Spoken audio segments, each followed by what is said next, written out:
I'm Gopinath and I am the head of rural for IFFCO Tokyo.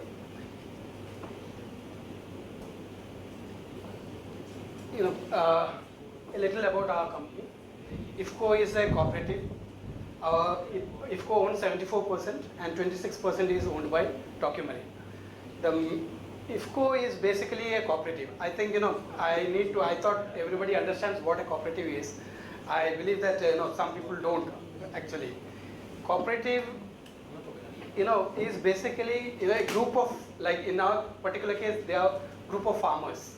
What had happened was, first there were milk cooperatives.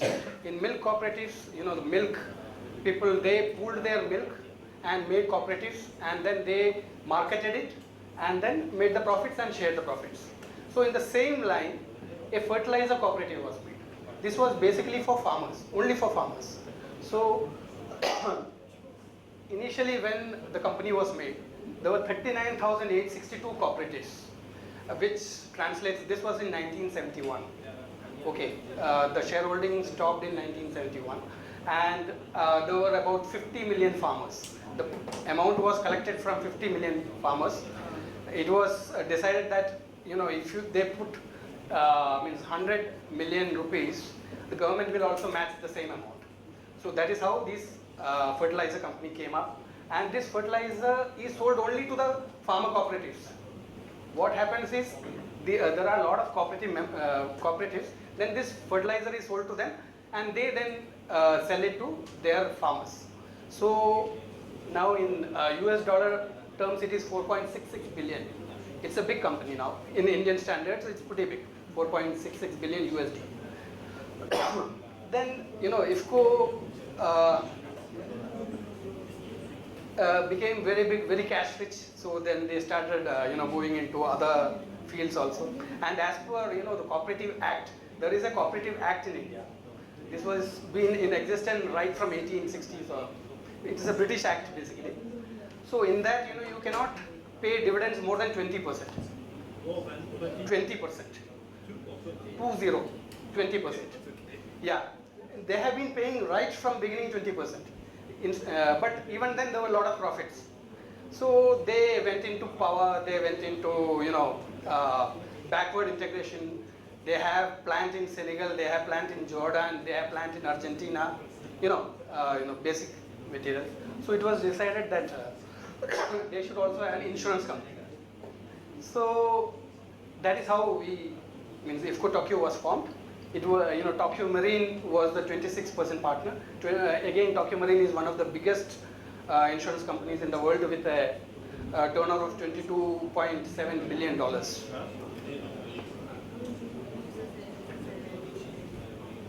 We have 65 SBUs and 374 offices. This is basically, I will be talking about the distribution channel a little more deeply once So initially, just would like to share some thoughts. Like in India, 75% of world's poor live in rural areas. So in India also this is how it is.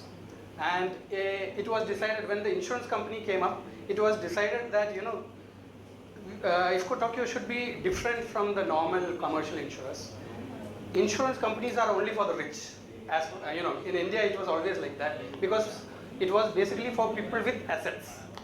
So those who needed insurance most never got it. So it was at that point of time decided that we should be going into the rural areas, and these were the activities which was found to be very risky. Farmers means when all our strategy is basically based on farmers. So it was the local farming systems, climate, infrastructure, that is roads, this agriculture infrastructure, technology, all these were very rudimentary in India. So it was decided what we can do about it. IFFCO was already doing something about it. So they thought that they will add insurance also to this and give them insurance. Like for example, human and animal diseases. So we have health insurance, then we have livestock insurance. Weather insurance is just one part of it. So in the beginning, this is basically the strategy which we based on when the company was formed. So if you see, most of the companies are actually looking at this. This is the existing market. This is the market, and this red line is basically minimal purchaser. They know the market exists, but they are not able to, they are not really sure, and the price, they are aware of the product, but the price is a constraint. They are not able to buy it. Okay, especially health. Here, the major this thing was the health part of it. The prices, the products available in the market were very highly priced, and it was outside the reach of the normal people. So basically, all the companies, what they do is they generally try to push this and bring this in. So instead of that, what we decided was we will go right here into the blue ocean. This is called the blue ocean because there was nobody here at all. So basically, we wanted to go into this, and our strategies were basically we strategized how to go into this. So I'll just discuss about that. The way Bima Kendras, I will be talking about Bima Kendras in a moment. So initially when we started, there were problems, insurer's point of view. Insurer's point of view, the major problem was high cost of procuring, how to reach because the cost of procurement was very high, then high claim ratios. In India, there have been rural products, specifically livestock insurance. Livestock insurance mainly because it was subsidized from beginning, and it was actually, you can say, cornered by some people, and there were a lot of fraud claims also. The claim ratios were very high for public sector insurance companies. The claim ratios were something like 300%. So that is one reason why insurance companies, just looking at livestock insurance, nobody wanted to go into the rural areas. Then low presence, there was hardly any presence, and low incentives for agents. So making fraud claims were more incentive than the commission actually. So and because they belong to that community, they thought they were actually helping. I wouldn't call it fraud because what they were thinking was they were helping their people. Okay, insurance company is a rich company, so why not help my own people? So that was the basic thought process. And as far as rural people were concerned, they never knew about the products. They don't know, they don't understand what insurance was. Insurance, then in India, most of the insurance is that of life insurance. So in life insurance, most of the people thought that it is bad luck. If you insure your life, it is bad luck. Okay, so in general insurance also it was the same thought that it is bad luck to insure yourself. And getting a claim, how to get a claim, filling up so many forms, so many things. So that was a major problem, too many formalities. So that is the concern of the rural population. And net result was low trust level. The insurance company didn't trust them, they did not trust the insurance company. This was how it was. So because of that, low growth, low penetration, low awareness, all was basically because of the trust factor. First, you need to bring in the trust. Unless and until there is a trust, nothing can be done. Sorry. So with that, now we understood what the problem was. Now we knew what the problem was. Now we needed some kind of a solution. So what we did was, IFFCO TOKIO was a big company. It was more of a commercial insurer in the sense, it had fertilizer, petrochemicals, big risks because IFFCO's, then other fertilizer companies also. So it became bigger. So somewhere down the line, we felt that for rural we need something different. The normal insurance company may not be able to achieve what we wanted to do. So with that objective, we had 100% subsidiary. It was called IFFCO TOKIO Insurance Services Limited. Okay, IFFCO TOKIO Insurance Services Limited. So the objective was 100% subsidiary. What we registered it as a corporate agent. It became an agent of us. and it was a low cost vehicle. Basically, we opened all the offices in semi-urban and rural areas. It was not to be opened in the big cities. It was meant only for B and C class cities, what we call B and C class cities in India. So, and another motive was to help in cooperative initiative. How to develop these cooperatives. Cooperatives were there, but they never knew anything about insurance, nor did we know how to develop them. This was a major problem, how to develop this channel. There is a channel which has the reach, which has the trust, but we never knew how to do it. So, IFFCO Tokyo, ITISL, IFFCO Tokyo Insurance Services Limited, its income was commission. They were our the agents, and they also did training. One of the major things what they did was training the cooperatives, training the people, training, one major training of everybody and anybody. So the benefits, of course, was increase insurance coverage, educate rural by training, obviously. Then another major issue, the reason why we started ITISL was low cost. The salary structure in IFFCO Tokyo and ITISL are different. They are much lesser paid, but the incentives are high. It is the other way around. Their pay is less, the incentive is high. Then we have full management control. Unlike other agents, since it is 100% owned by us, we have total control over them. And if they do well, if the marketing guys do well, then there is a path into IFFCO Tokyo, the parent company. There is so we absorb all their good people are then absorbed in IFFCO Tokyo. How many people are there in this? 1,500. And how many? 600. How many cooperatives? How many cooperatives and how many pharmacies? Cooperatives, agents.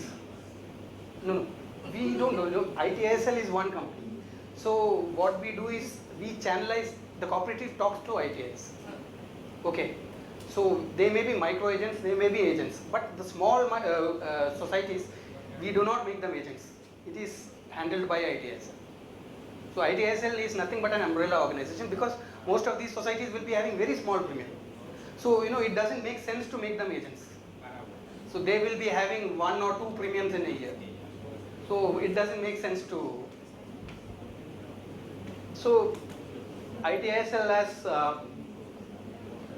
122 LSEs. What we do is LSEs is a bigger company which has something like 40 million rupees. So to become an LSE, you should have 40 million rupees. So it will be called an LSE, Lateral Service Center. Okay, they are the bigger offices. It is manned by around 6 or 7 people.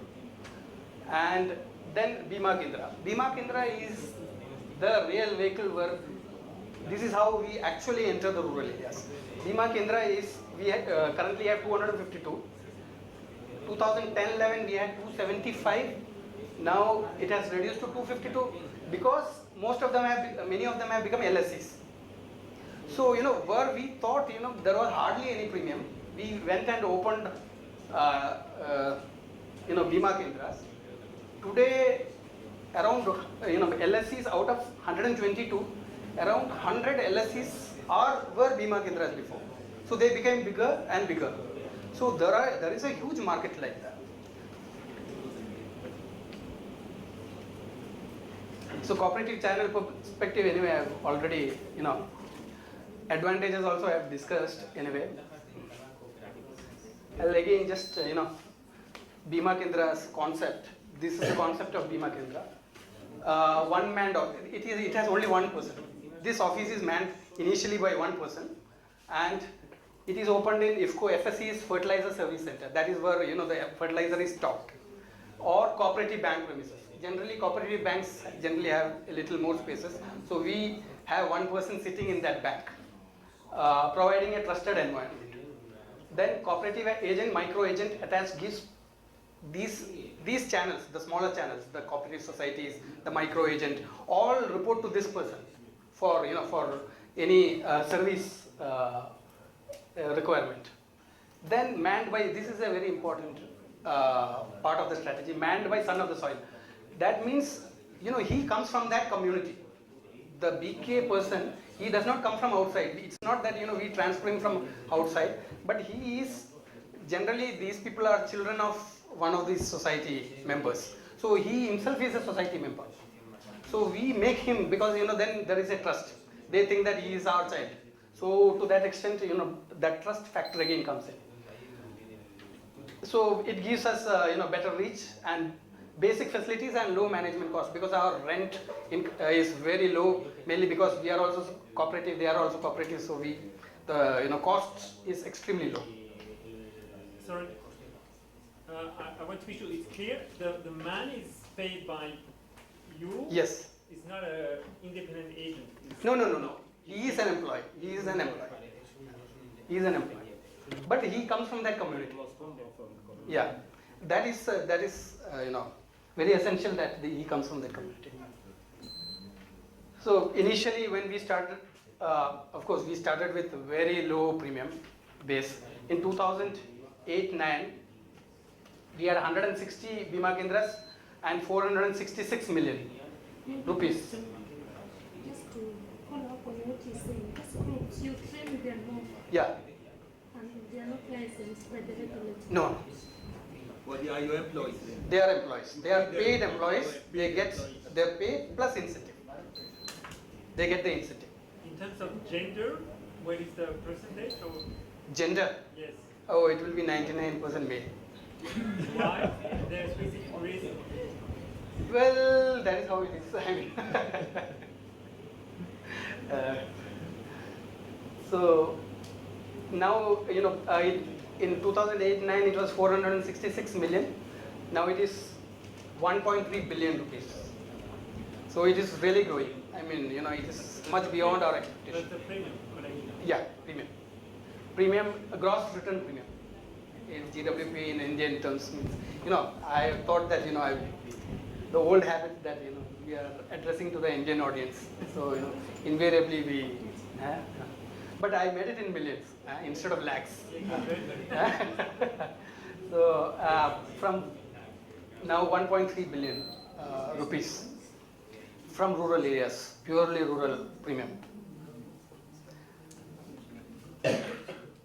Then, now we come into the weather insurance part of it. This is what I just talked about, the distribution channel which we have. It may be good, it may be bad, it may fit into your scheme of things, I'm not very sure, but this is how we do it. I'm just telling you how we are doing it. And we started crop insurance, weather-based, index-based weather insurance in 2004. ICICI did it with basics. So we came to know that there is some product like that. So we also tried it out in 2004 with our societies, because anyway they were all farmer societies.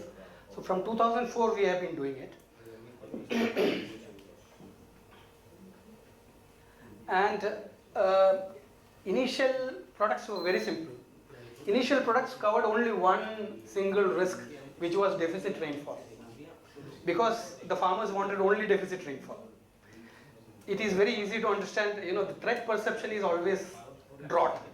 Nobody actually, except in case of, I think Odisha and in some place BR, otherwise everybody asks for, deficit rainfall, because, everybody is afraid of a drought. So initially we started with, it was a very difficult process. Actually, we also didn't know anything. This was the first time it was happening. I think it had happened with basics, starting. That was also a very small pilot. So in 2004 we started it. There was no reinsurance, nothing, and it was one actuary actually developed it for us. Took 30 years data, and the good thing about India is, especially the Britishers had some huge data. I don't know how good or bad, but there was always data. For 100 years there is a data. Okay, so basically these are the measurable rays, but we are covering currently only these: temperature, rainfall, humidity, wind speed. 4. These are the only products we actually give. Okay, sunshine, soil moisture, humidity. These are all very difficult to make them understand. See, the basic, when you start a product, it has to be very simple, the simplest. So initially you may make a loss, but you have to give what the farmer wants. It is not what you want. See, that is very important. If you just, if you see our products current, what we are selling, even we find it very difficult to understand sometimes. It is so complicated. It has so many permutations, combinations. Every government, they ask for, they want this also, that also. Now they want wind speed also. Okay. So these were the challenges which we faced when we started. Farmers were absolutely not aware of any. Big problem was mis-selling by agents. So there were agents, but there was always mis-selling because even they didn't understand this product. They thought, they confused it with, though, I will tell the secretary of the cooperative society that this is how it is. Then he will tell it to 4 more people. Okay. It is something like Chinese whispers. By the time it reaches the last guy, it is a yield insurance. He thinks that, it is something to do with yield. Okay. So by what we start and what it actually they understand is something actually different. And there are many smart agents also. There was one guy who said, you put 100 rupees, if it doesn't rain, you get 200 rupees. So that is sold like that. So it's a very simple way of selling it. He made a lot of money. So you need to be very careful. So what we did was we started. These societies have meetings, every monthly meetings. So normally what we used to do was during monsoon or during at that point only we used to go. Now every month this product is taught. It is a part of the total curriculum.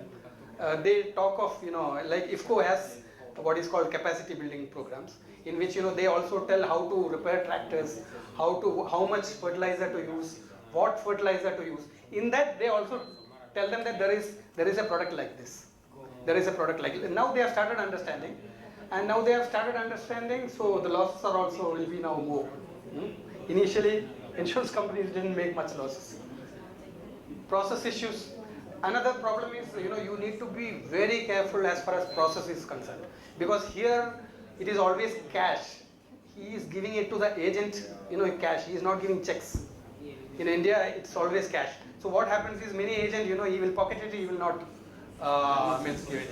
So at the time of claim, he will come and say, look, where is my money? And we say, you are not insured. So we have got caught in those kind of problems. So you need to have a foolproof system. So how you do it, I think in Kenya and all, I'm told that, through mobile you can make a lot of payment. I think that would be the best way. But if cash is to be taken, then, you need 2 people, not 1 person. Or you have some kind of electronic device where you capture that. Then in case of claim, this is another learning which we have. High demand in the subsequent season. So if there has been a claim this year, next year you just can't stop. It becomes, absolutely chaotic. There is so much demand that, and if there is no claim that year, then nobody comes the next year. There is nobody. You try to sell it, they sell it. So every year they want a claim. That is how they think about it. I'm not saying they are wrong or right or anything. They think that, if they pay a premium, they are entitled to get it. So this is a major problem, especially in weather insurance we have found, that, they expect a claim. And if they don't get a claim, they will not come back next year. Next year the premium will be a big deal. So, that financial literacy thing has to be brought in. That is something which we have not been able to do as of now. Even now we are not able to make them understand in a big way. Anti-selection. We think that farmers are illiterate and all those things, but they are much smarter than us. We found it out year after year. They always got it right. We always got it wrong. Every year there was a claim, and the next year, the same guy, then we found that in these areas were hit by the climate change. If you see the last 10 years and the total 30 years, the average rainfall and the last 10 years rainfall, you will find a sudden dip. And you will find, in fact, I remember a particular case. There is a place called Kulu in Himachal. It used to be a very cold place. So, there is a lot of apple. It's an apple growing season, place. So, I'm just telling you mainly because you come from France and also a lot of apple coming from there. So, here we found that the weather changes are so much, it is getting hotter and hotter every year. So now, as on date, you should not be growing apple at all. Because if you look at the last 3 years data, all the 3 years it has been very warm.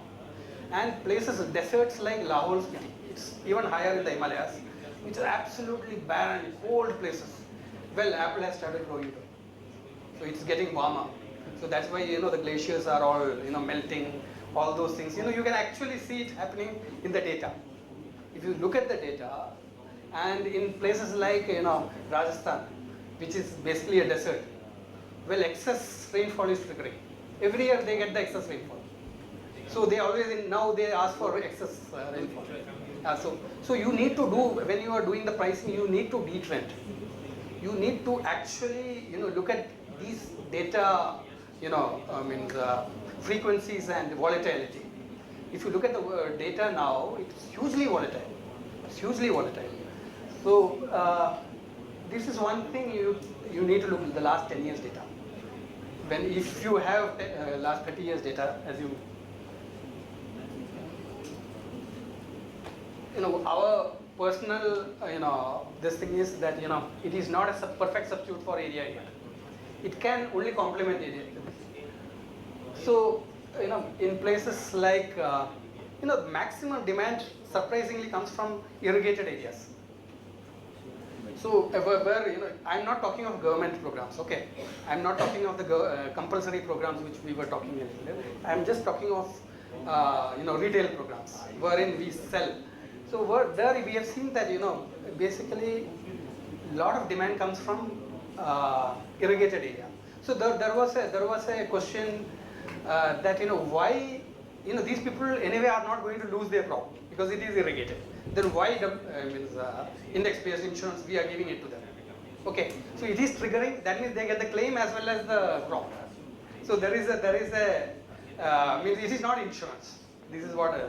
But the logic which we told our management is that in case of a drought or in case of a deficit rainfall, they have to use more diesel for pumping in water.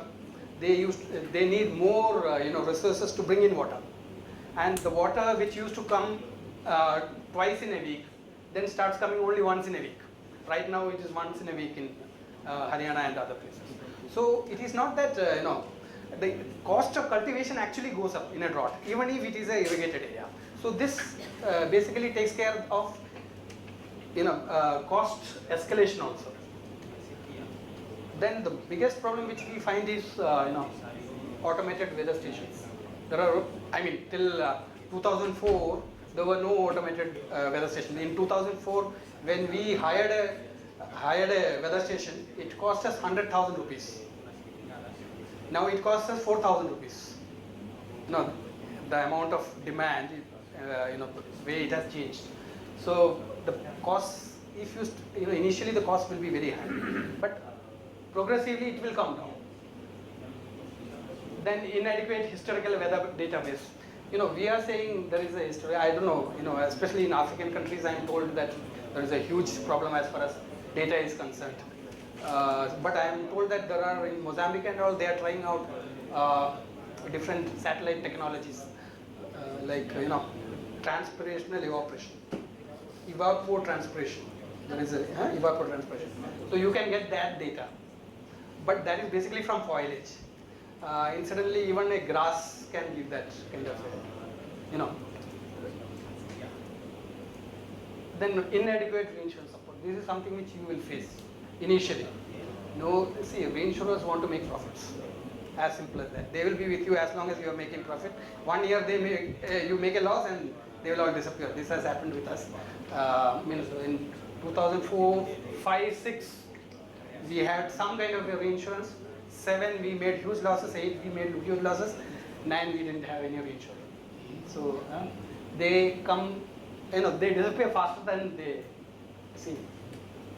We have basically 3 types of products. One is called Barish Bima. It covers deficit and excess. Excess and deficit rainfall. This is the 2 coverages, because this is the 2 coverages they want, basically. So don't complicate things by adding wind speed also, humidity also, this, that. You will also get confused, they will also get confused. Claims management will be horrible. How you calculate the claims, then you will be in big trouble. You have humidity data, so you're looking at humidity data, you are looking at rainfall data, excess rainfall, deficit rainfall. The actuary or the statistician who is handling the claims, he will run away. So it's basically June to October we do that. In winter we don't give deficit rainfall. That was something on profitability. You have talked about insurance. Microphone? Yes, sir. Okay.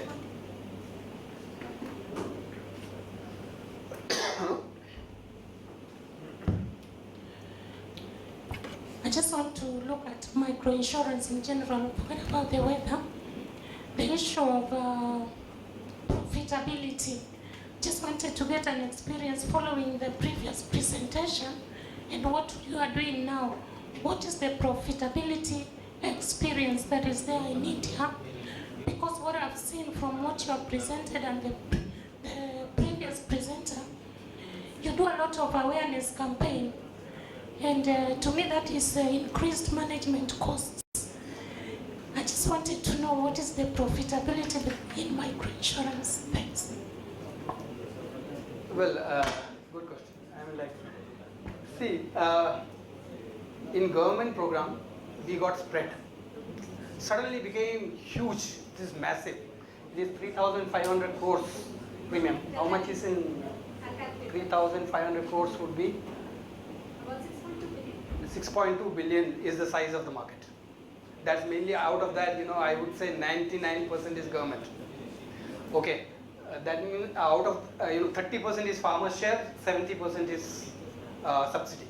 So once the subsidy came, then it became a huge this thing. Then as far as capacity building is concerned, now the government also does it. Each agriculture officer in each area is supposed to do a capacity building. The banks are supposed to do capacity building. So there is a capacity building workshop. We just go and stand there and talk and then come back. That is what.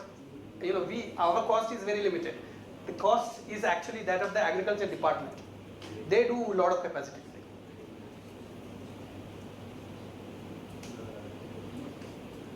I mean, here, it is basically government. Initially, what we were doing it only through the societies, agriculture societies. So those who were not members of the societies, they were outside. But being a limited, very small company, we had to look at some, so these were farmers' societies, so we actually addressed the farmers' societies. Mausam Bima is the, winter crop. Here, basically temperature, like for example in wheat, if it goes above 32 degrees, it's paid. Okay. But again, one practical this thing, 32 degrees is what the agronomist says, that in case of wheat, if it crosses 32 degrees, what is it called? The grain becomes smaller. Okay. But in India, if you see the average data, the temperature during that period, in certain areas where wheat is grown is 35 to 36. So you have to, if you give 32 degrees, it never happens in those areas. So you have to give 35 degrees. So, it has to be a balance of practicality and what the agronomist says. Okay, they are growing wheat in that areas and they have been growing wheat for thousands of years in that area. And the average temperature is 35. They are okay with it, so you should also be okay with it. Then we also have a yield based. This I think Mr. Rao would have already talked about this particular product. This is purely a yield based. At the end of the period, the yield is the average yield and the actual yield is compared and claim is given. That is the third one. Okay. It happens for both monsoon crops as well as. It's a very simple product. It sounds very simple, but it is the most complicated because one person might be using a high means very good seeds. Yeah. Yes, sir. What means AOG? AOG is act of God. Yeah, act of God. We call it act of God. Anything that is flood, flood, anything, earthquake, flood, inundation, everything. It is natural calamities. I would put it, we have a tendency of calling it act of God, but it is natural calamity. God comes in India everywhere. So, Which God? Especially in India, it's yeah. quite- 33 million, I think. That's basically because in Indian philosophy everybody has a god inside him. So the number of population, that many gods, more than 1 billion now. So it also covers pre-sowing and post-harvest losses. Post-harvest losses mainly in coastal areas.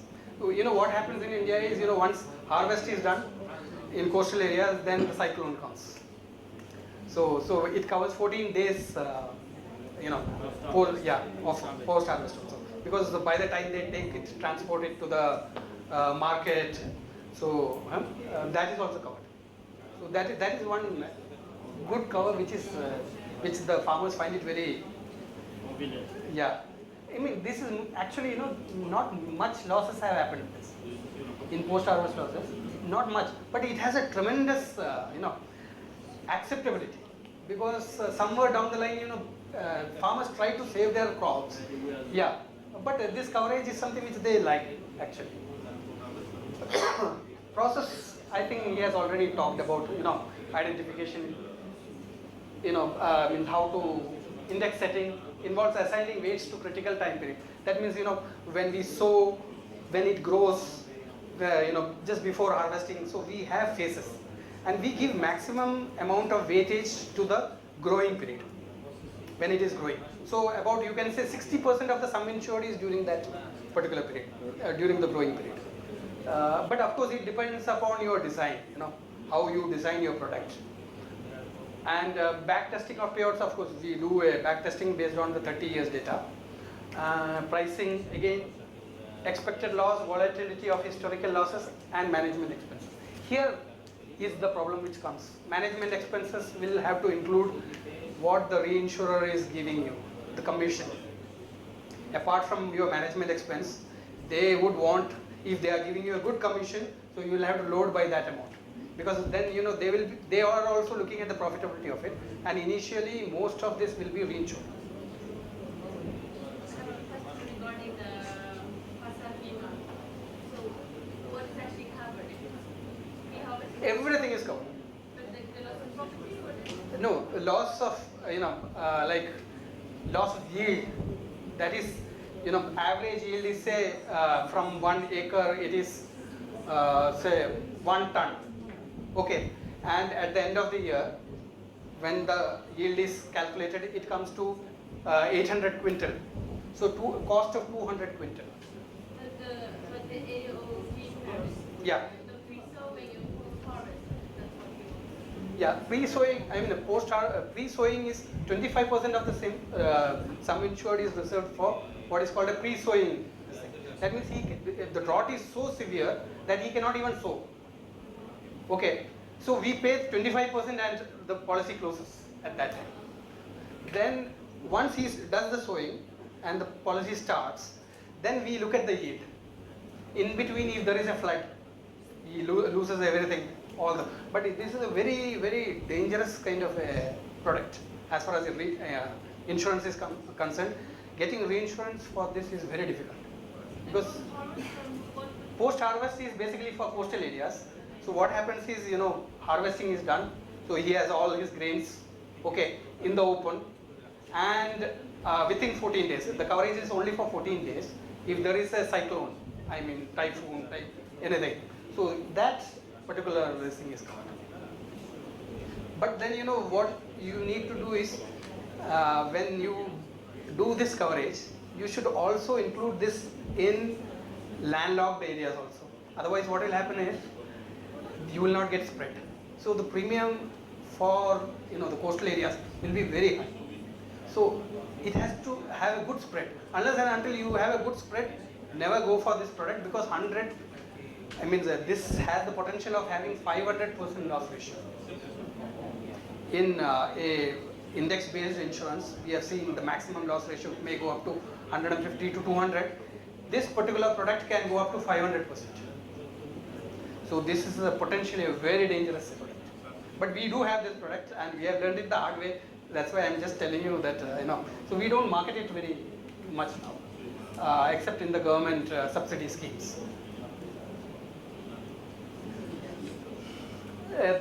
Claim settlement, anyway, I will be talking of claim settlement again. So this is just an example of structure, what we had done. Specifically, I just want to show Punjab. In Punjab, there is no subsidy scheme at all, because the state government does not give any subsidy. So it is all retail. They always ask for deficit rainfall only. The farmers there never want any excess rainfall. They are very sure about this, that they don't want any excess rainfall. They think that by taking that product, you are, number one, increasing your rate. Number two, you are decreasing the sum insured, which to some extent is correct also. So they are very smart farmers. They have been able to crack that. So they always insist on the other one is all, basically we market it through our cooperative banks. Cooperative banks mainly because it gives us spread. It gives us a very good spread, because spread is all important. If you don't have spread, you are dead. Because it is a very risky kind of insurance. Weather insurance can be very risky. So in India we have 18 geographical climatic zones. So we try to be everywhere. So if it is raining in one area, if there is a drought in another area, it is raining in some area. So it gets balanced. So it is very important that you have a balanced portfolio. That is one thing you have to be sure, because initially we made losses mainly because we didn't have a balanced portfolio.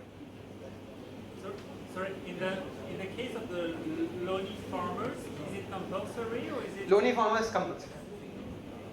They are all compulsory. Now it is compulsory. Previously it was not compulsory. Now it is compulsory. We have sold Loni farmers even before, but then we only had asked for subsidy at that time, because the farmers. In fact, the Farmers Association went asking for subsidy in this. So that is how it came about. Because they found that this is much more transparent and claims are paid much faster. Unlike there is I think you had an AIC session also. So initially there is something called a National Agriculture Insurance Scheme. So what used to happen was it is a yield-based insurance. It's a purely yield-based insurance. But in that, the claim used to be paid 3 or 4 years afterwards. So, the farmers' suicides and all those happen mainly because, like waiting for 4 years for a claim doesn't make any sense. Okay, so here claims are paid much faster. In 6 months, the claims are paid. So, right now, you will see, initially we had covered only 3,300 farmers. And only 22 farmers were benefited. Then, it has been increasing. In 2008-9, the reinsurers ran away. So if you see, this was a major claims year, and because of that, this came to almost 250%. So this came down not because of demand. The demand actually was 10 times that of this. But we didn't have reinsurance support. The reinsurers vanished. So, it came down. Then again we picked up, and then the government came in. You see the jump in the number of farmers before the government and after the government. 804,000 last year we did, already this season, this 2 months, we already crossed 804,000 this season. So in one season, so this season we will be doing something like 200 million. So in terms of business model, where is the break-even point? Sorry, in terms of business model, where is your break-even point here in the graph, or do you have some figures? This graph is not regarding the pricing part of it. Okay. For Yeah, that, but it's linked, I guess, the pricing, or is it? it is not linked actually. It is not linked mainly because if you see the subsidy came, so suddenly it is very profitable. Now you will find in 10, 11, 9, 10, and from 9, 10 onwards, all the insurance companies in India want to have weather insurance. Everybody wants to do this. Every single company wants to do it because India for the last 3 years has been the most profitable, as far as treaty is concerned, the most profitable for the reinsurers. But this year there is going to be a big claim. So next year let us see how, whether they will stay back or not. Already, many of these reinsurers are calling us up and they are asking what is going to be the claim ratio, and they have forgotten that they made big money last 3 years. So the subsidy element actually helped in increasing demand? Yes, absolutely. Absolutely. It is not demand which has increased. How it has happened is they have made it compulsory for loanee farmers. Anybody who takes loan Must take the policy. Yeah. It is. That is what the rule says, but it doesn't really happen because even today only 22% of the farmers who take loan are covered because the banks are not debiting. Okay, so there again is a challenge. Even if there is a subsidy scheme, the banks are lending, but the banks do not debit. Means debit the farmer. Okay, there is no take-off. They don't have the mechanism. We have that kind of challenge in Nigeria. Yeah, so that is a challenge. Yes. Yeah, there is a challenge. That is. So you have a subsidy, available.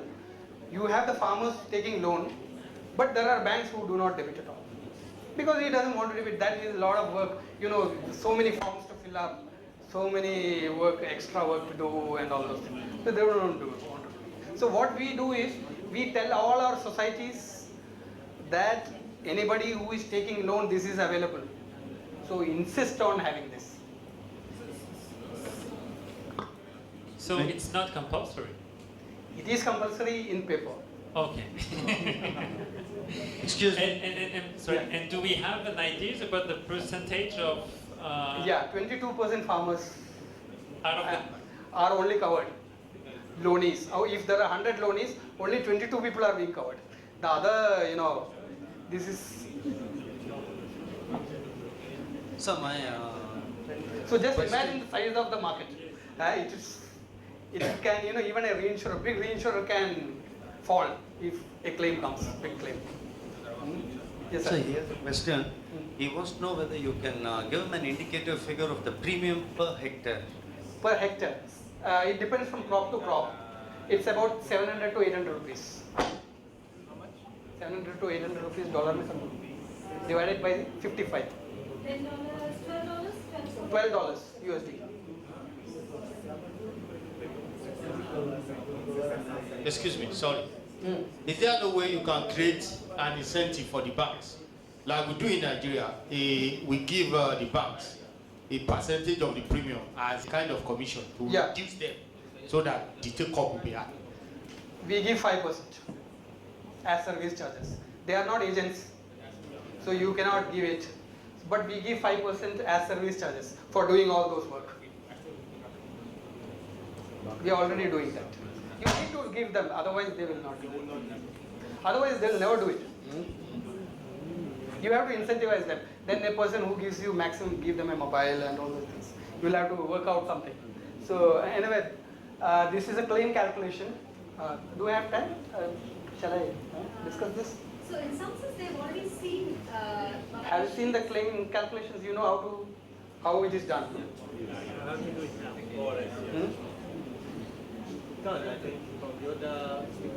Yeah. So the show of hands, do you want him to run through this? It's a very simple. I think we have already. We can proceed. We can proceed? Okay. Because we are very short of time. That's Okay, so this is how the typical a term sheet looks. This is a deficit rainfall cover. We say we have made it into three phases. The policy period is from 1st July to 30 September. Then there are three phases: 1st July to 15th July, 16th July to 31st, 1st to 15th. Now rainfall trigger, if it is less than 30 mm, it is less than 30 mm. Okay, less than 25 mm, less than 30. This is what we had decided. And payout will be, if it is less by 1 mm, I mean 1 mm we will reimburse 25 rupees. 25 rupees per. Now we take the actual rainfall. It had rained only 5 mm during that period, 1st July to. So there is a shortfall of 25 mm. So 25 into 25 rupees. It's very simple that way. So this is, what we normally do is, this is the exact example which we show to a farmer also. But in farmer's case, what we do is we show this and then we show it in the regional language, and then we call one of those guys and ask him to calculate it. If this is the trigger and this is, so how much you are going to get. So generally they try to calculate, and they try to come up with a claim figure. So invariably, you have to call one of them to see whether he understands or not. Otherwise they will all sit there and just look at you blankly, and then you will also go away, they will also go away, they will not understand anything. So basically this is the exact example which we show them. The only thing is it's in Hindi or in the regional language. And in excess rainfall again, the same way. Here we have kept a cap of 1500 rupees. Okay, and payout is 8 rupees per mm. Again the difference, then we add it up. It's a very simple example which we show, and surprisingly they do understand. I mean, you have to call them and make them do it in a board that this is how it is to be done. So they calculate it and then they. Otherwise they will just keep sitting there. Yeah. I'll skip Sankataran. No, I think we should talk about this. This is very interesting. Keep talking about it. What, Sankataran? Yes. Okay. This is not purely weather. Why I am talking of Sankataran Bima is basically this is an idea, another innovation. This is basically bundling. How we have bundled. Because in weather we need not bundle, but in weather in your country you can actually bundle. Okay, so here what we had done was we bundled a personal accident insurance with fertilizer bags. So if he buys a IFFCO or IPL brand fertilizer, per bag he gets a sum insured of 4,000 rupees. Anybody who buys a fertilizer bag, okay, he gets an insurance of 4,000 rupees per bag, subject to a maximum of rupees 100,000. So it is basically meant for the smaller farmer. So a person who buys maximum of 25 bags, he gets the sum insured of 100,000. So normally big farmers buy around 200, 300 bags, but this is basically we have kept a ceiling of 100,000 rupees. Yeah. So we have given the insurance. Fertilizer company, that's our parent company. What we have done is we have bundled it. So anybody who purchases the bag gets a 4,000 rupees insurance also. It's very simple. 50 kg bag. Okay. The purchase bill is evidence of insurance contract. We are not issuing any policy, nothing. There is no management expenses at all. The receipt issued by the cooperative society. This is open only to the societies. Okay. The receipt issued by the society is the insurance also. In case of a personal accident, if there is an accident, so he just has to give us the original receipt, and in that receipt it will be written how many bags he has purchased. So that multiplied by 4,000 rupees, you will get. So this is one bundling which we have done. That's a life insurance. No, accident insurance. Personal accident. Initially it was not a viable, now it is viable. I think this is one of the most innovative products, and especially in countries where you don't have a large banking network. The whole idea of leveraging input and output supply chains to distribute, and leverage and distribution mechanisms like not having additional paperwork but using the same receipts is a very powerful idea. We expect any scale in Africa and other countries will largely be driven by this. And also going forward, for India to reach beyond its 19% of farmers that it presently reaches to, that will be achieved by using such models. They have achieved immense scale with very low transaction cost of this product. So Premium it's a is very showcase low. product.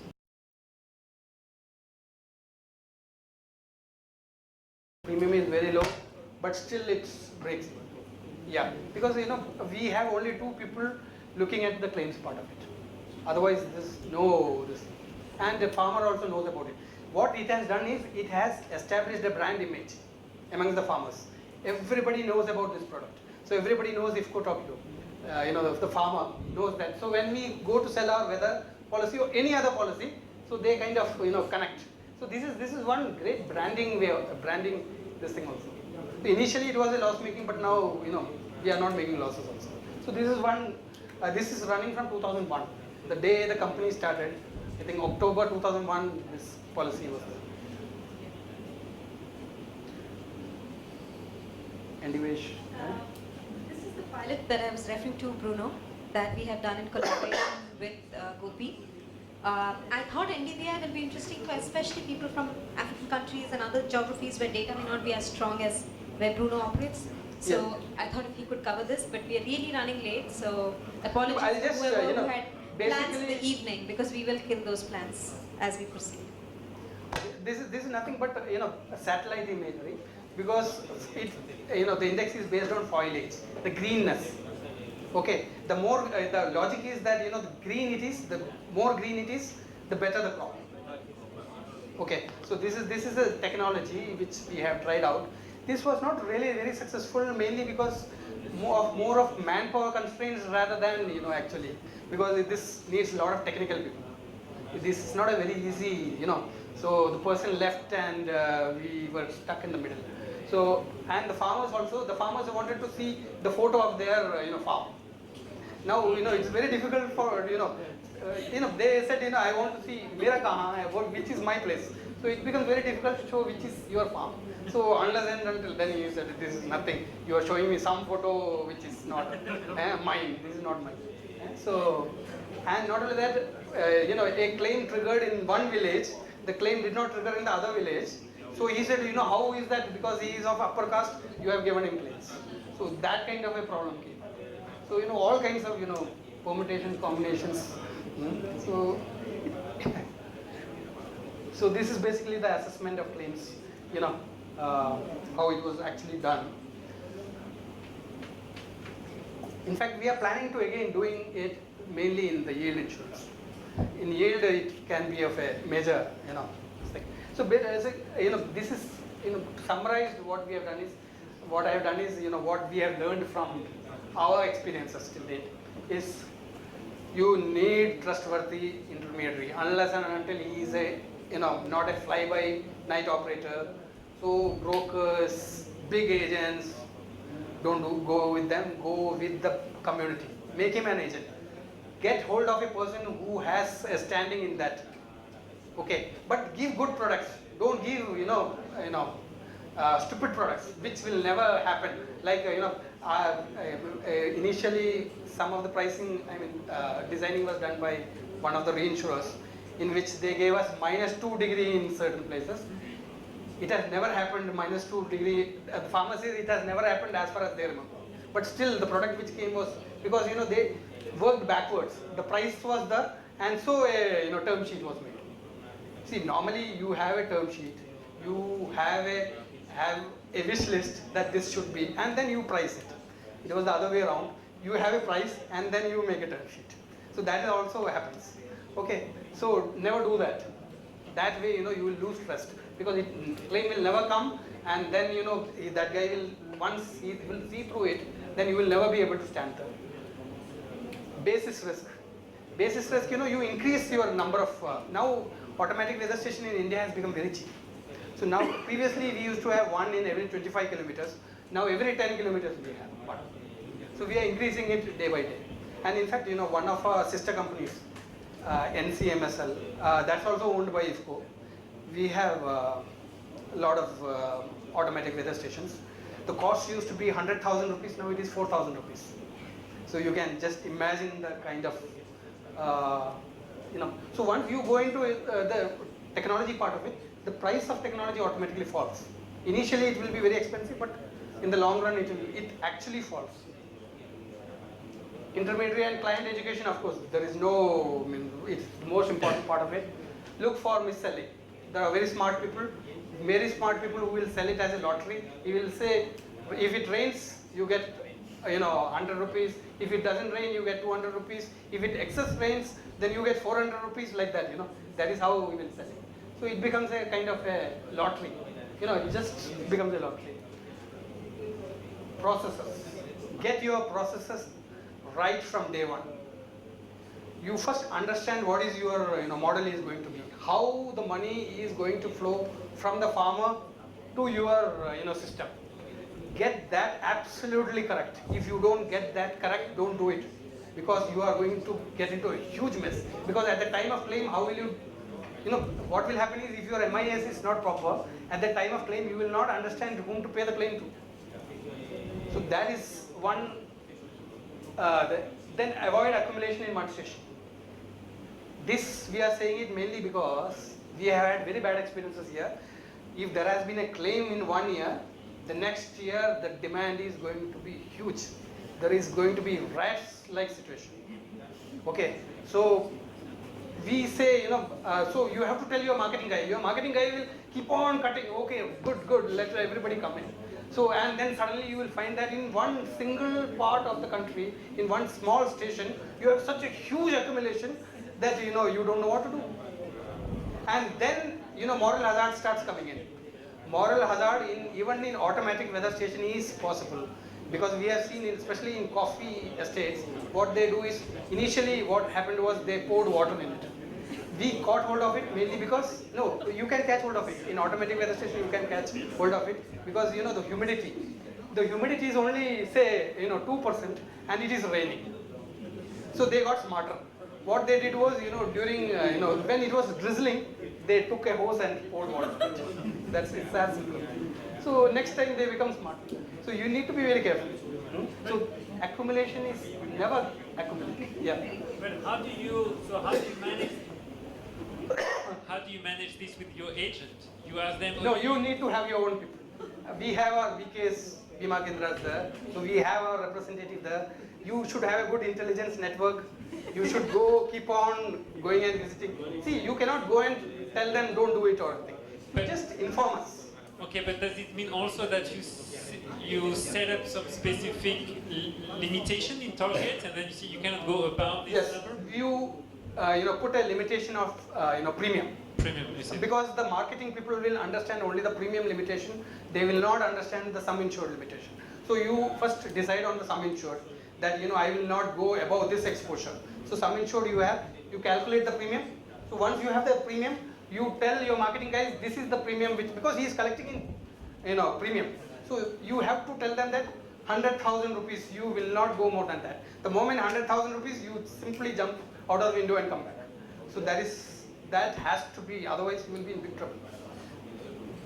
Or won't the others be a little bit, the others, won't they be unhappy if only a section is now getting the insurance? Pardon?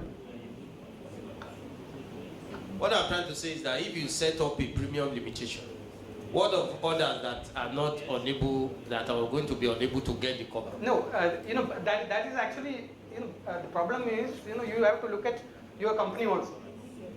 Okay, you have to look at your bottom line also, otherwise your company will close, then there is no, this is a hard decision. You either have to decide on this way or, so you have to keep more than that you will not be able to take losses. So you look at your own capacity, how much I can pay. It is not that we are anti-farmers or anything, it is just that you are looking after your own interest. So you have to look at it. So I think, and check distribution, we always do it in functions. Otherwise what happens in India, if you give it to the society leader or somebody, then for giving that check he may take money. So have a big function. So big function has one big advantage. It will not only give the idea of insurance to people, it will also stop corruption. Otherwise I mean, in developing countries, what happens is for giving that check, he might take some money. Just no. So to prevent that, we always do that in retail policies. We do it it costs us more, but we take it as a capacity. So I think, thank you. So if there is any question.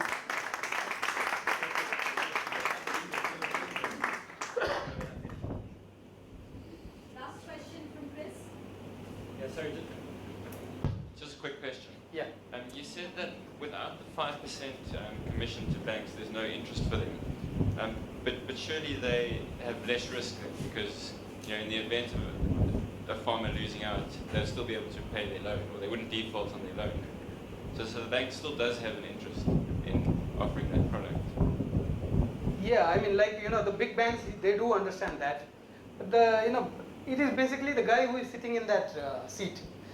Most of the banks are also government owned and cooperative owned. So, that is in the interest of the bank that they insure. But it really doesn't happen because the farmer also thinks that, this is nothing but cheating. There are many societies who are not ready to insure it because of the experience with NICE. Because it takes you see, even today they are thinking of the original insurance, that is NICE. Mr. Rao had explained NICE? Yes, already. Okay. So in NICE what happens is, it takes 4 to 5 years for the claim to come.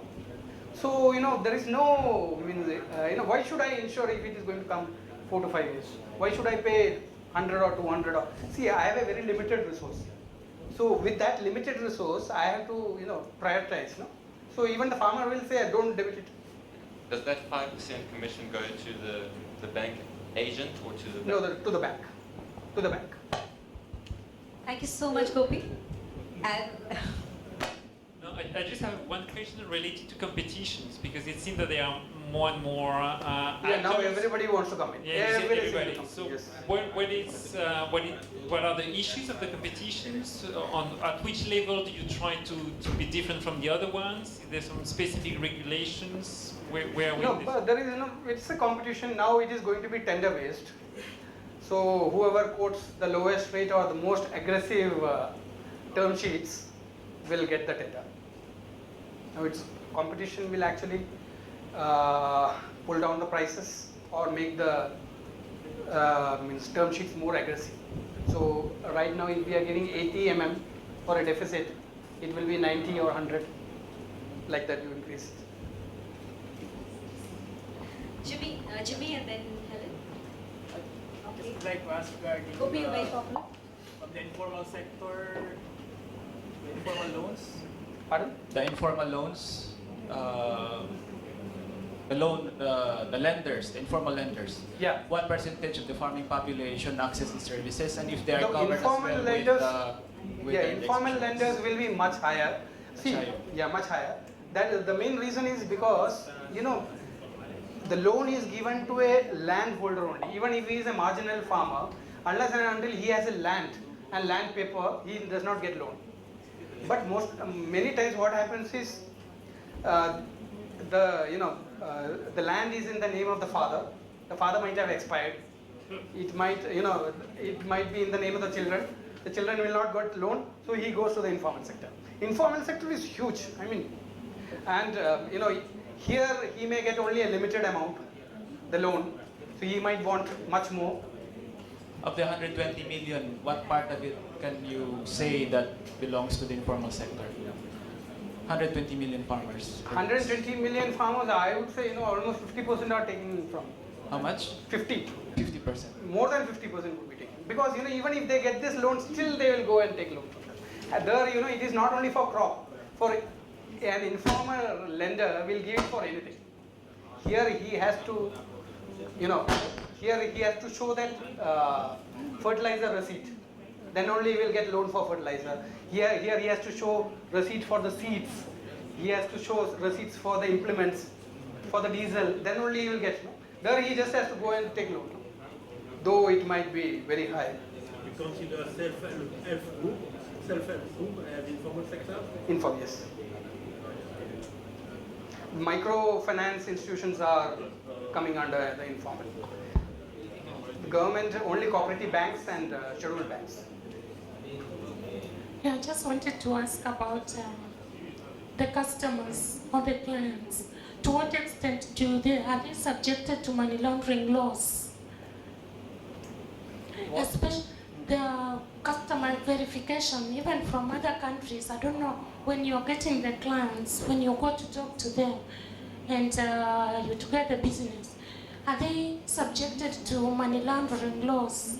Money laundering, yeah, KYC is the, we call it, know your customer. So it's basically part of the money laundering. KYC, in India, farmers, there is no problem at all because they all have something called a Kisan credit card, KCC. It's called, Kisan means farmer credit card. So they get loan under this credit card. So assuming he grows sugarcane, so a certain amount is like he can take loan up to 100,000 rupees. But if he is a rice farmer, then he will get loan only up to 30,000 rupees. If he is a wheat farmer, he will get only 35,000 rupees. So it is actually mentioned. So that is good enough. If the farmer finds, if the bank finds the customer okay, for us also is okay. It's as simple. Thank you, Gopi, for taking the time to join us. Thank you. Thank you. Thank you. Thanks.